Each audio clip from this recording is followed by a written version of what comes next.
Good evening, everybody. My name is Melody McAllister. I'm so glad you joined us for our book chat tonight. Tonight we feature Dawn Rasmussen and her children's book, Mighty Little Thor, A Fawn Lost and Then Found. You can join me each Wednesday with a new guest author right here on Facebook, Twitter, YouTube, and if you missed our live chat, you can catch the replay on these same channels. Special shout out to the Alice Keeler Teacher Tech community tonight. Mighty Little Thor is such a precious book. It is a true story that Dawn wrote, and I can't help but think that any person of any age would enjoy and learn from this story.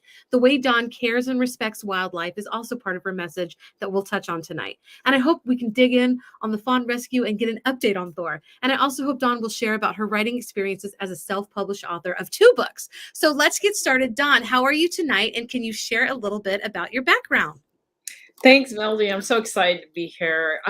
Yeah, I am a resume writer, and I've been focused on careers. I had a pretty major different career shifts my entire life, and then my last one before I started my business really just pushed me into the realm of resume writing, and I've been helping people for about 15 years now. So I love it. That is so cool. And actually, we met because of another resume writer, Sarah. That's If right. you're watching, got us connected. So that is so cool. So you've been helping, and I'm going to drop the link to your first book just in case anybody wants to tell us about. Did you grab your first book really quick? I did. Yes, okay. There it is. Tell us a little bit about this book. Well, that book got started because in 2007, 2007, 2008, 2009, we had the big recession. And I was working with so many clients that they came to me and said, oh my gosh, they just laid me off. How could they do that? I'm part of the family, and we're all together, and we're all so close, and I love them, they love me. And then they couldn't believe they got laid off. And so I always want people to remember that your job is actually a mutual agreement. You decided to work there and they agreed to hire you.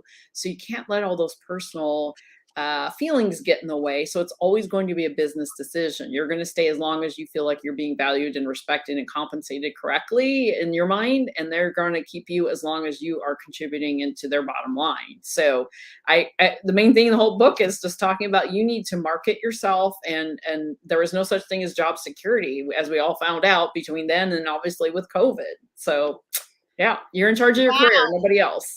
Right. That's intense. And it's true. But and I love that you are in my life, because I believe we're going to have some deeper discussions about this, because I believe that everything we do is kind of marketing ourselves. And that's a great discussion. We need to have another panel, and I want you to be on there. You got it. Tell us a little bit about this beautiful little book, Mighty Little Thor, A Fawn Lost Then Found. I love this. We read this with my two youngest today, and the way that you place the words, like we were just, I don't want to lose my place for the read aloud, but like you just did it in such a way. My little one said, these words are so loud. And I just thought, wow, that's really deep for a 4-year-old, Yeah.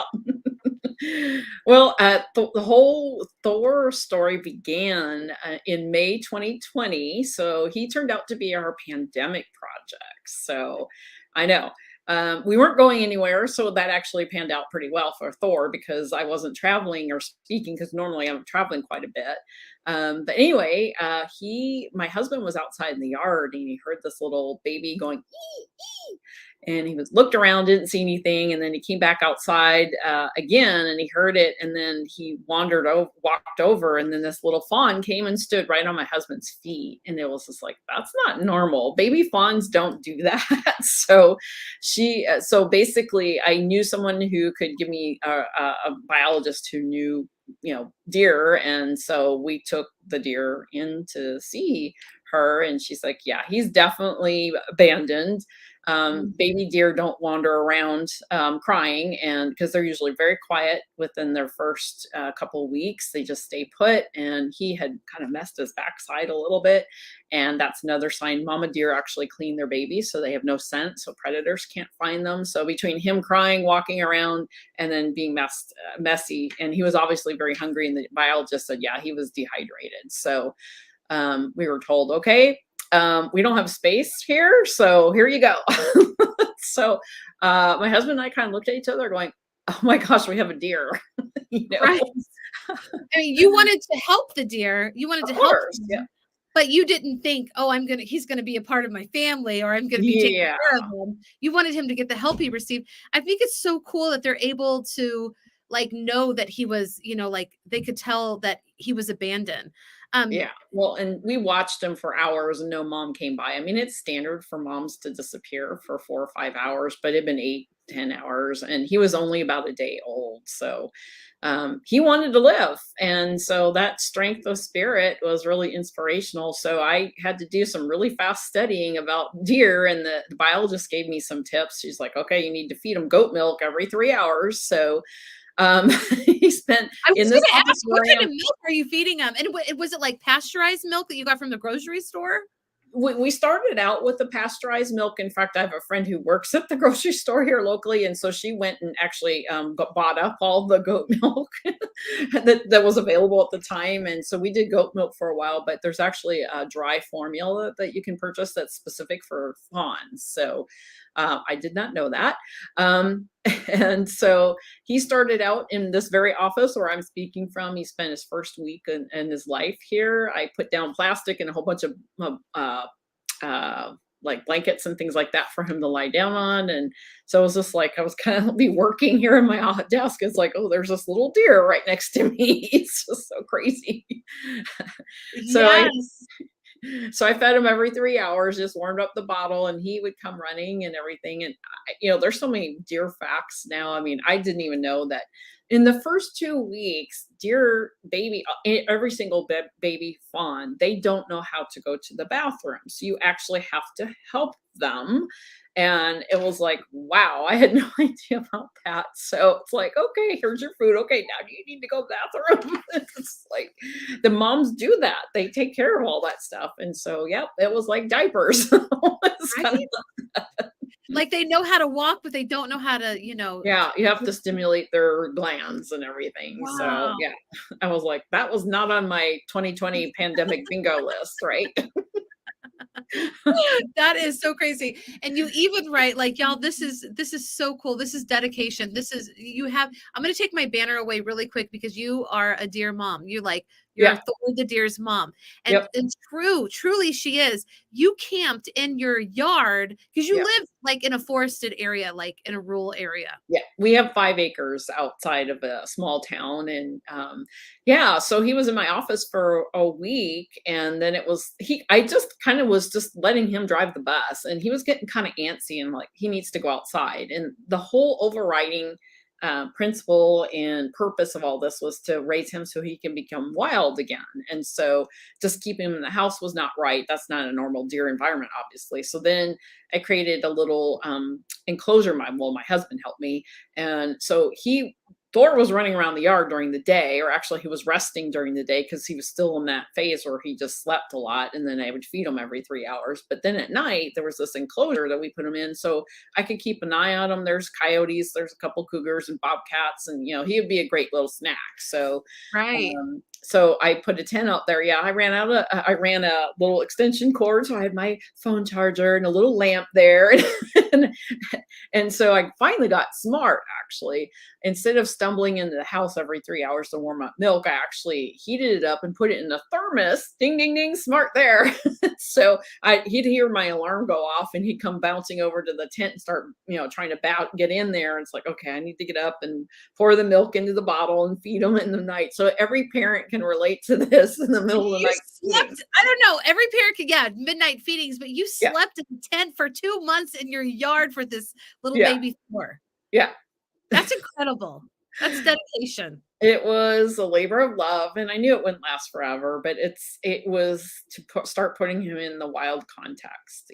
That's what he deserved, and so as his guardian, it was my duty to make sure that he got what he needed to be effective, basically. And so I did wean him September of 2020.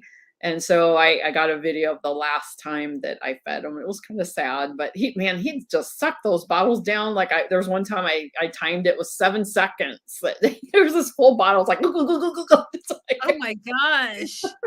Did people help? Like, did you just take the cost on yourself, or did people like pitch in a little bit? Like you said, your friend bought all the goat milk.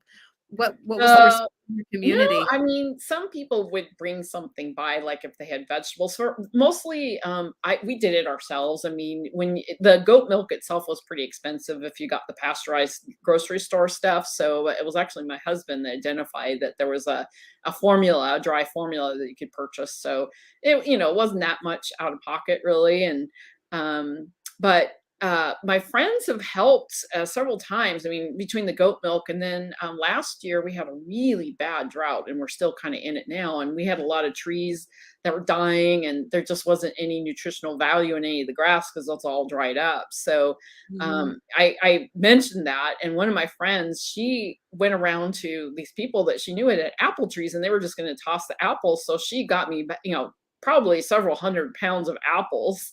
And so I fed it to Thor and all of his buddies. So, it was, and then I went out to an orchard and got some too. I paid for it, but for me, it was a labor of love. I mean, Yeah. in the long run, I don't have kids myself, so he's my four-legged kid. So why not? Yeah, you went through the journey of parenthood, like, just, fast forward through everything, so, Yep.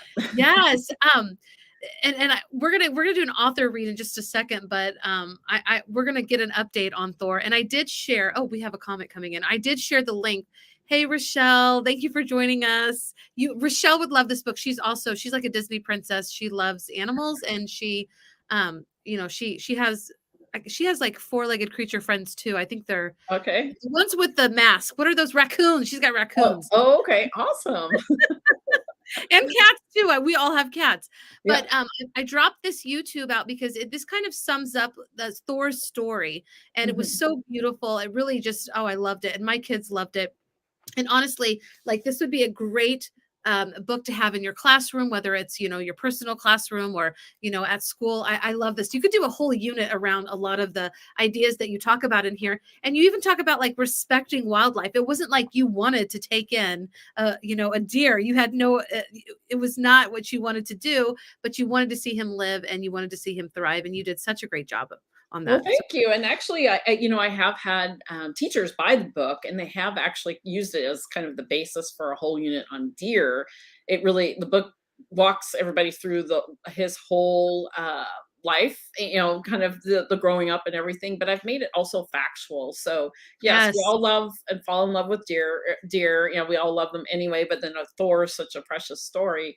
But if you really love something, you got to let it go, And so for him to really fulfill his agency as a wild and free animal, I had to let him go. And so it's been a great learning tool for people to learn about the lives of deer. I mean, we see deer all the time in our yards and around, the roads and everything, but it's really fascinating to have front row seat to really see what their lives are like. And I don't want to take too much time, but there's so many stories, but he got hurt twice, and he gotten too close to another deer, I think, and he got kicked by another deer's rear legs and broke his jaw. And he came home. He came home. He was out running around, off on his own, and he came home for help. And so I actually pureed green beans and other things for him for 2 weeks until his jaw fixed. And then there was another time he had jumped over a barbed wire fence and gotten stuck, not just scraped, but stuck. And it really damaged his back right leg. And so he came home that time, and I took care of him intensely. I mean, he had stopped eating because he couldn't walk. And so I ended up having to do kind of the same kind of mama care for him. And so I even did massage therapy on his leg. Did you see what I did there? I sure did. But he actually would hold out his leg. He would be lying on our deck. He does that. And then I would just gently massage his foot and his leg where the scar tissue was. And you know what? He walks fine now. So, but it was all the way down to the bone, the injury. It was a really big hole in his leg. So right on his kneecap. So he could Did you have take pictures easily and not made stuff? it. You need What's this that? you need to have, like, a sequel. A what? A sequel. There's enough Oh, material. yeah. Oh, I'm gonna do an adult version of the book. Oh, good. It's not done yet, Good. no. So. I love that. And we're gonna talk about your self-publishing journey as well. Before we get to that, do you I have I'm gonna say, do you mind doing an author read? But I know that you're going to, because I Okay, have yeah. because I have it right here. Yeah. And, show the illustrations. And this is kind of a long book, so she's not reading the whole thing, but just Yeah. read as long as you want, Dawn. Okay, that's great. So you're showing a picture of Thor in his famous little milky bottle. And so every few hours throughout the night, Dawn got up and heated milk up to feed Thor. Baby deer are hungry, just like human babies. When drinking warm milk, his happy squeaks made Dawn's heart grow full of love for this tiny creature. Mmm, mmm, ee! Thor said as he guzzled his milk, his brown eyes shining. Oh no, here come Harley and Tabitha. The two cats came by to say hi and touched Thor's nose. Curious about these new creatures, he moved towards them but froze as their eyes got big and their tails rose. Meow, said the cats to each other, but as soon as they realized that Thor wouldn't hurt them, but soon they realized that Thor wouldn't hurt them. Satisfied, they walked away with a flick of their whiskers. After about a week, Thor was ready to leave the house. It was time to move him outside. Brad built a pen outside for Thor to sleep at night, safe from other animals creeping around in the night. With bushes and trees, it was a comfy hiding place. Dawn still worried about keeping Thor safe and set up a tent outside the pen. She slept there for almost 2 months so she could get up to feed little Thor his milk in the middle of the night while holding a flashlight. When Cody Coyote came around to sniff and howl, Dawn was listening and crawled out of the tent to scare him off with a great big yowl. Oh, you know what? I did the yowl because I can imagine what it's like being a coyote. They were around. I heard them. So I yelled this when I was reading it to Whit, and that's when he said, "These are loud words," but I gotta get into the story. Yeah. So yeah, I stopped reading there, but that's Okay. do you see that picture they were just showing? I mean, Thor has his face next to mine. He would literally put after I was done feeding him, and he would just come and nibble on my earlobes and go. Ee! It was like the sweetest little heart melting thing in the world. It was just adorable. This story is adorable. It's heart melting. So thank you for sharing some of that with us, and I love the illustrations, of course. So tell us, so he's almost 2 years old at this point. Yeah, he just had his first antlers this past year. So a lot of people don't know about deer. And so that's another reason why this book's such a great educational opportunity to learn about them. But deer, the bucks, should say, the males, they have antlers and they get their first antlers their first fall. Well, actually, it was their second fall. So he was born in May of 2020. And then he was, so through that fall, he was growing. And then this year, he got his first set of antlers. And so they call them spikes. They don't have the notches. It's just like this. And it looked ridiculous because one was bigger than the other. So he was very noticeable. I was like, oh, there's Thor. And he actually broke them a little bit because he did get in a rut and they were so spindly that, when you get into a fight, they get broken off. But he kept sharpening them on trees, just kind of rubbing them on there. And so then he was here. And then 5 days later, he showed up again after being gone for 5 days and they were gone. It was like, I didn't even recognize them. It's like, oh, this deer's coming over to me. I was like, oh, it's Thor. He doesn't have his antlers anymore. So they fell off pretty fast. I thought they might be hanging off to the side or something. But he's hanging out with the rest of the herd. It's interesting because like 70% of all bucks, after they go through their first rut, by that November, 70% of all bucks go away. They move off to a different territory, and it's called dispersal. So I was thinking, oh, I hadn't seen Thor for a while. I was like, oh no, it was like a month that he was gone. And I thought, it's over. I'll never see him again. He took off and he created a new territory, and that's normal. So you're not having inbreeding, but 30% do stick around. And I think Thor's in that 30%. So he may go wander around. I mean, there's a pretty big Columbia Gorge National Scenic Area that's close to my house. And so he roams around there. So it's great. And there's no hunting right there. So anyway, so yeah, he's hanging out with other deer. And it seems like he's coming around every week around Saturday. He doesn't ask me to do his dirty antler laundry. So it's just like so adorable. But you can pick him out of a crowd.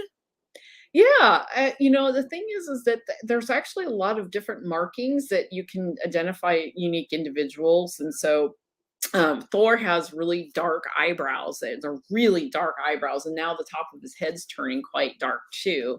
And his coat color is extremely red compared to the other deer. And so there's different color variations. You can look at the eye. There's sometimes sort of whitish hair around the eye and just the forehead, and then the antlers and all that stuff. And he's got a dark spot in his ear. And so, yeah, I can pick him out. That's remarkable. I mean, seriously remarkable. I love that. And so people, if they go to your website, and I just flashed it and I'll flash it again, Mhm. do you keep up with do you put updates on there? Yeah, and so I do have updates that I post in on Facebook. So he does have a Facebook page, and those are on the feed on the thorthedeer.com page too. So you just put up there you go. And so it's Thor the Deer on Facebook, and I that's where I usually post anytime I get some pictures. And it's getting a little harder as he's gone for a week at a time, but I take a lot of pictures, and there's always something he does that's story worthy. So it's like, let me tell Yeah. you about this. I mean, it's so funny because again, he's really playful, and so he'll kind of like I can tell when he wants to play, and so I'll kind of say okay, and I'll kind of tap him on his back near his rear end, and go woogie woogie woogie, and he'll just sort of jump and toss his head, and then he'll kind of run away, and then I'll run away, and he'll chase me, and I chase him, and it's just like this random woman playing with the deer. That is so fascinating though. I mean, and it's not like you're recommending it. You're not like you don't want people to make deers their No, pets. Like no, no, no. This is just, my it just joyful happened. journey, and I Yeah. think in a way, I have to say, I start sort of organically, I was, starting to post on Facebook, about Thor, and so actually when my friends named him, her son, who's autistic, was really into Thor, the comic book character, and so I'd Right. done a like, well, I guess we're gonna have this deer around, we need to have a name, and so that name came up. It's like, that makes sense, and we have a last name Rasmussen. It sounds very Scandinavian or something. So Yes, it fits.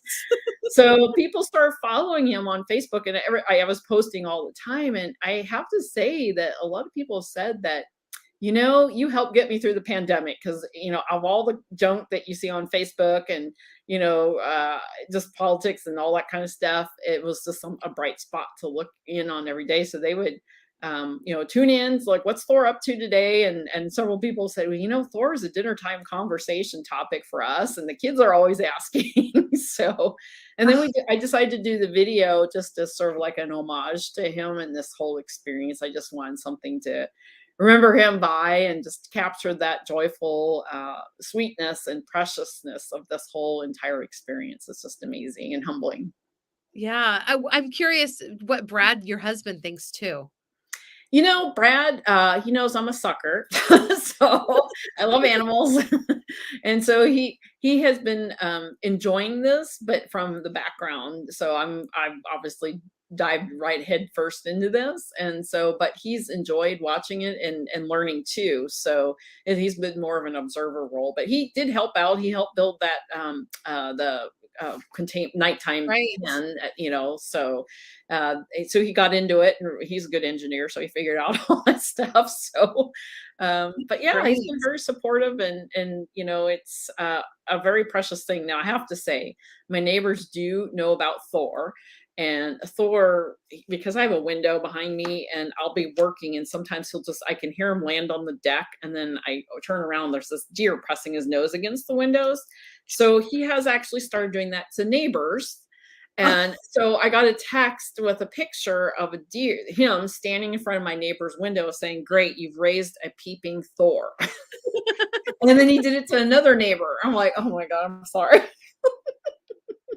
How Oh many my deer go goodness. stand and look in windows like that? That is so cool, though. Seriously, so cool.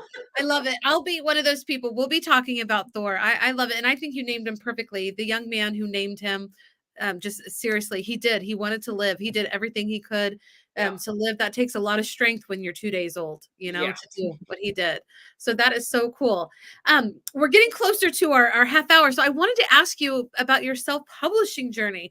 And, you were almost going to be on the panel a couple of weeks ago. So we did talk about like going through publication with a publishing company or self-publishing. I would just love to know, number one, what it was like for you, why you chose to do it, and then maybe advice that you'd share. Sure. Well, I had previously done that other book, Forget Job Security, and so that was self-published. I knew that it was such a timely topic that I had to capitalize on, people needing help right then. And quite frankly, I speak a lot, so people were coming up to me saying, "Oh, where's your book?" And I'm like, "Don't have one."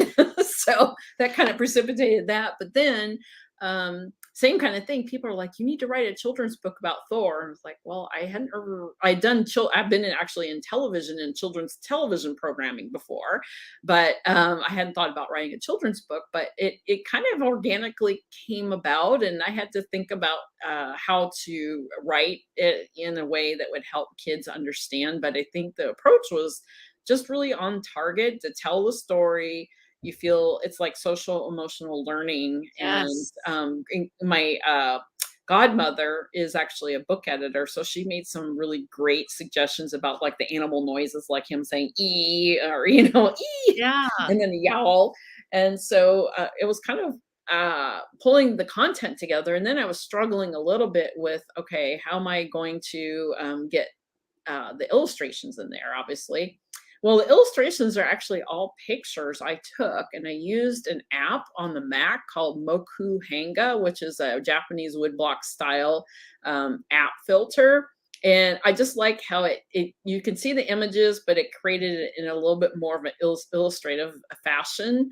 Yeah. And I think the thing that really pushed it over the top, I was struggling with trying to push everything into, yeah, I was trying to push everything into the Amazon self-publishing platform, and it just wasn't looking right using their tools. So I have a great website designer, the person who did my work website for my company, and then they did the For the Deer website. So I thought, I'm just going to have them do the book design. So they totally nailed it. They just, I always think if you're going to do it, you might as well do it right. And I just wanted to Right. have a good quality product, and they are just magicians. So it just worked out perfectly.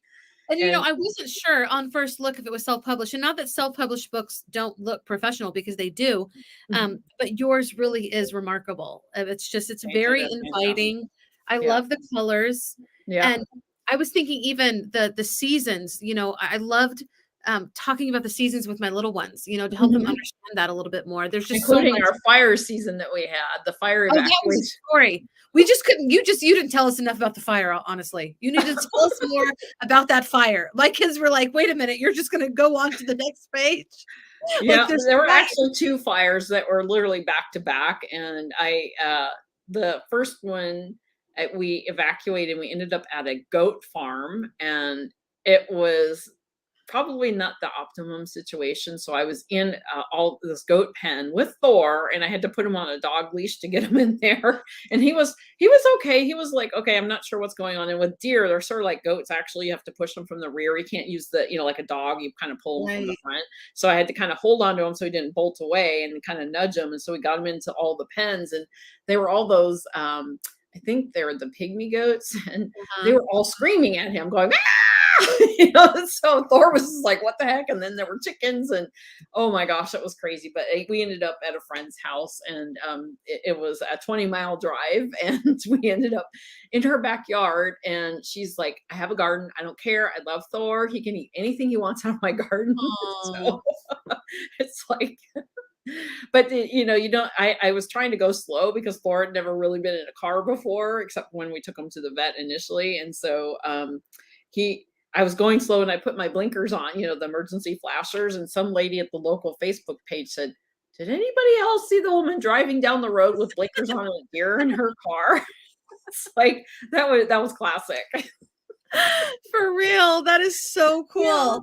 And so just before we go, what is just before we say goodbye, what is one thing that you really want? It might be about Thor's story, it might be about self-publishing, but what is one last thing that you would really like to share tonight. I think that, anything can make for a great story, and you should be clear. There's always a lesson that you should try to incorporate into the book. And Thor's lesson was kind of twofold. Number one, we're all connected. And number two, as a result of all of us being connected, we need to really make sure that we protect and uphold the values. And it's like he's a wild animal. He is not a pet. That's not fair to him. And so, yeah, there's things that happen to him out in the wild, but we need to respect that and just let him live his life. That's the best gift I can give it all. And so that whole story, I just feel honestly very blessed that all this came down and happened the way it did. It's just and it's been a joy to share that with everybody else, either through the book or through the website or the Facebook page or the video, so yeah. It really is such a joy. Like, this is really a bright spot. I'm really glad that you did this. It's amazing, and I can't wait for the sequel or the adult version. Yeah. I'll be a fan. We'll meet again. And are you like just this is just something are you a writer naturally? Like, have you always been kind of writing? Because I know you speak a lot. Yeah, I have, and it was so funny because I started out my degree in college was communications. I always wrote a lot when I was younger, and I was excellent in English and writing, and then just full circle, I did a lot of marketing and writing that way, and then I ended up doing resume writing, and then wrote 2 books, and it's a craft you have to keep honing, and it's just a joy to be able to turn words into an experience for somebody else. Oh, I love that. It is. It's a joy to turn words into an experience. I love that. I'm going to have to quote you on that one. Thank you Okay. so much for being with us tonight, Dawn. Thanks for Don't go having away me. just yet because I have to get a selfie with you. Okay. But y'all check this book out. I dropped all the links, and it's just such a special story. I love it. Thank you all, and we'll see you again next week. This is always where I push all these buttons, and I never know if it's going to go right. Don't drop off. Don't drop off.